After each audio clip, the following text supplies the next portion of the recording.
Senior तजयकार anchor person Shahzeb Khanzada हमें इस नशरियात में ज्वाइन कर रहे हैं। उनसे हम बात करेंगे।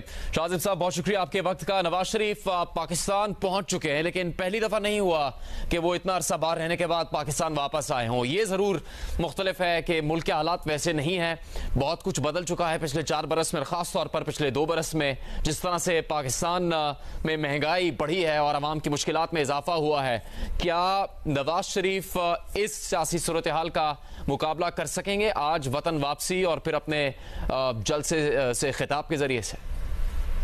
चैलेंज है जुनैद के वो अपने जो सपोर्टर्स हैं और वोटर्स हैं उनको इस बात पर कन्विंस कर पाएंगे या नहीं कि वो इस मुल्क के जो मसाइल हैं, जिसमें सबसे बड़ा महंगाई और बेरोजगारी है, यानी कि मुआशी मसाइल हैं, उसको हल कर सकते हैं। देखिए, ज़ाहिर बड़ी एक दिलचस्प पॉलिटिकल हिस्ट्री है नवाज शरीफ साहब की। गुज़िश्ता अगर 25 साल पर नजर डालें तो आपको एक खुशकिस्मत सियासतदान भी नजर आते हैं कि जी जो बार बार जिनका कम बैक हो जाता है और वो पॉलिटिकली इर्रेलिवेंट नहीं हो पाए। हालांकि एस्टैब्लिशमेंट भी उनके खिलाफ थी, अदलिया भी उनके खिलाफ थी, मगर सियासी तौर पर उन्हें इर्रेलिवेंट नहीं कर सकी और वो पॉपुलर रहे।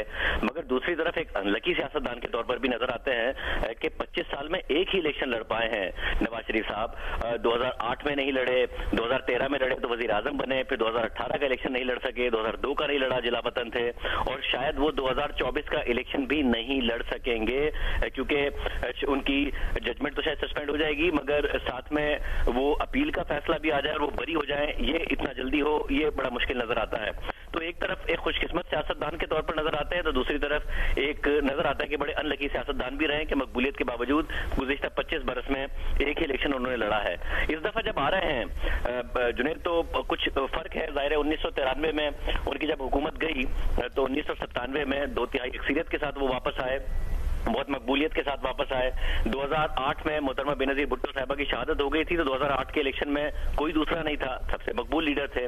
2013 में इलेक्शन जीता, वजीर आजम बने, सबसे मकबूल लीडर थे। 2018 में भी पूरी रियासती मशीनरी उनके खिलाफ इस्तेमाल हुई, मगर वो आए तो पंजाब उसके बावजूद जीतने में कामयाब हो गए। तहरीक इंसाफ नहीं जीती थी, आजाद उम्मीदवारों को जबरदस्ती मिलवाकर तहरीक इंसाफ की पंजाब में बुज़दार हुकूमत बनाई गई थी। अब अगर आ रहे हैं नवाज शरीफ साहब तो मेरा ख्याल है चैलेंज बड़ा है।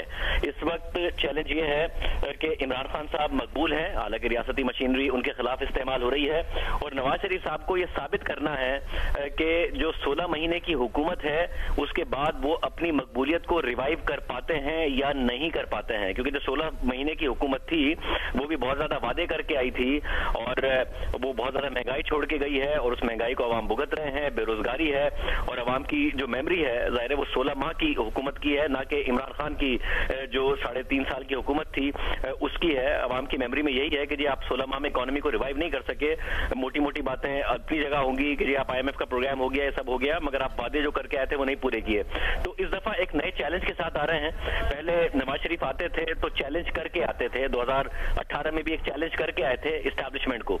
इस दफा वो किसी को चैलेंज करने नहीं आ रहे हैं, बल्कि चैलेंजेस का सामना करने के लिए आ रहे हैं, और उसमें पहला चैलेंज ये है कि वो अपनी मकबूलियत को रिवाइव कर पाते हैं या नहीं, और अगर रिवाइव कर पाते हैं तो फिर आगे बहुत सारा ज्यादा चैलेंजेस हैं जिसमें मईशत को ठीक करना, हुकूमत बनाना, वो सारे के सारे शामिल होंगे।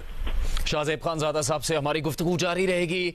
मुख्तसर ब्रेक होगा जिसमें आप हेडलाइंस की तरफ जाएंगे और उसके बाद इस नशरियात में हम ताज़ा तरीन अपडेट्स आपके सामने रखेंगे और शाहजेब खानजादा से दोबारा बात भी करेंगे।